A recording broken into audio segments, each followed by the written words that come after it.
Thanks again for the invitation. Thank you, Mr. Chairman. I will shorten my presentation in order to achieve some time. These are the guidelines. We did the consensus 2 years ago in Bergamo. And the aim now is to share them with the World Hernia Society. So I presented them to the World Congress the last April, and we were able to present them to 1,000 hernia surgeons in the main session. And now the aim is to develop the update form and to publish them again on our journal and on the journal of the World Hernia Society that is hernia. The problem is a well-known problem. It's a very difficult problem to solve. That is the repair, the abdominal wall repair in potentially contaminated or contaminated surgical fields. This was a paper published in 2013, used the grade to grade our recommendation.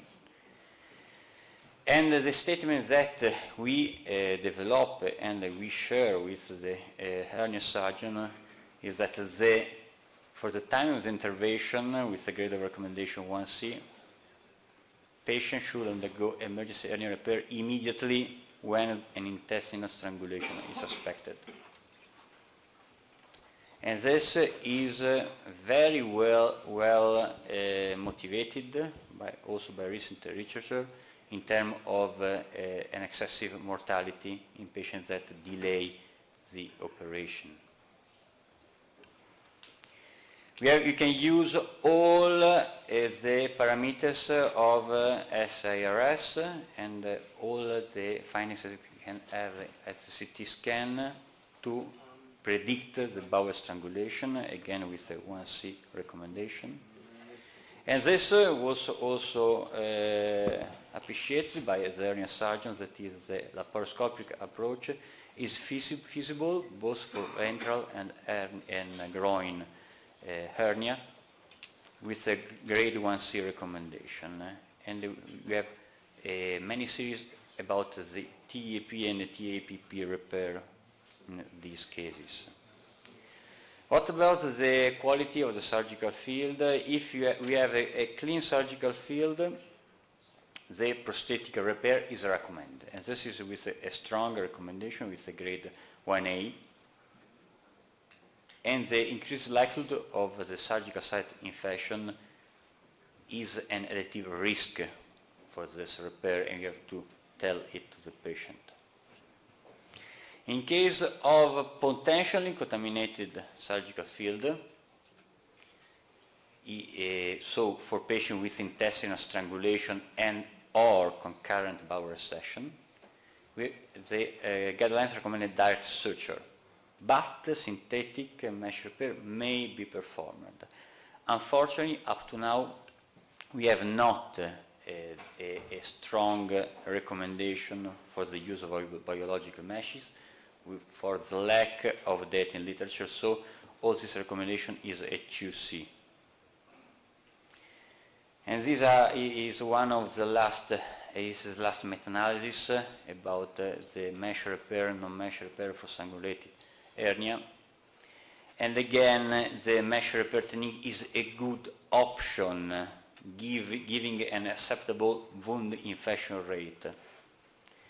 However, there are not enough studies to recommend the use of the mesh in case of bowel recession. In case of dirty surgical fields, you have to perform a direct suture if the defect is small, and if that is not possible, you have to use a biological mesh, but this is with a 2C recommendation. We have not enough data to suggest if you have to use a cross-linked or not cross-linked mesh. And if you have not in your theater a biological mesh, you can repair the defect with a reabsorbable mesh. This is to save time. In the guidelines, it's also treated the problem of the open management to prevent the compartment syndrome for unstable patient. And the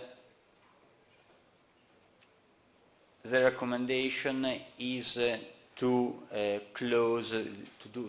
achieve the fascia closure as soon as possible, possibly within 1 week, 8 days. And it is very important to assess intraperitoneal pressure. And this was not so evident and not a so common notion for all hernia surgeons. And again, this was well accepted, the use of component separation as a very helpful tool with a grade 1B recommendation. And this is the only randomized study we have with combining a biological mesh and a component separation with some nice results.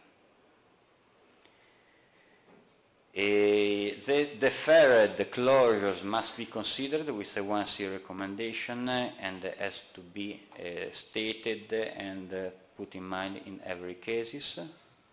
It is one of the papers to support this update. And for antimicrobial therapy is recommended in patients with peritonitis with a grade 2C recommendation. The conclusions that we had were about the quality of the statement. They were a statement with a weak recommendation because the existing literature is very poor. As you can see, the majority of recommendations are in grade 2C. So we stimulate, we encourage hernia surgeons to join us to do studies about this topic that is very important, and it is a everyday problem for every surgeon around the world. Thank you very much for your attention.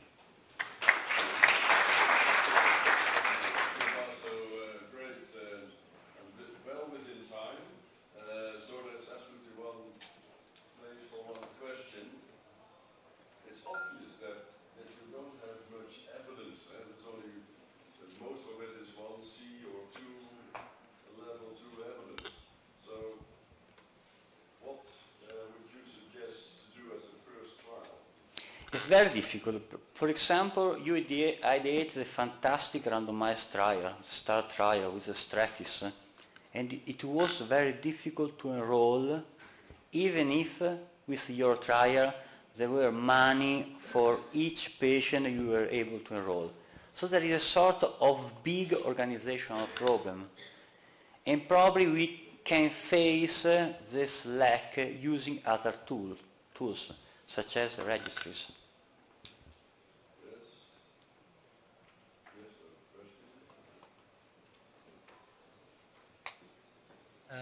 Fausto, what do you think about the use of biosynthetic mesh?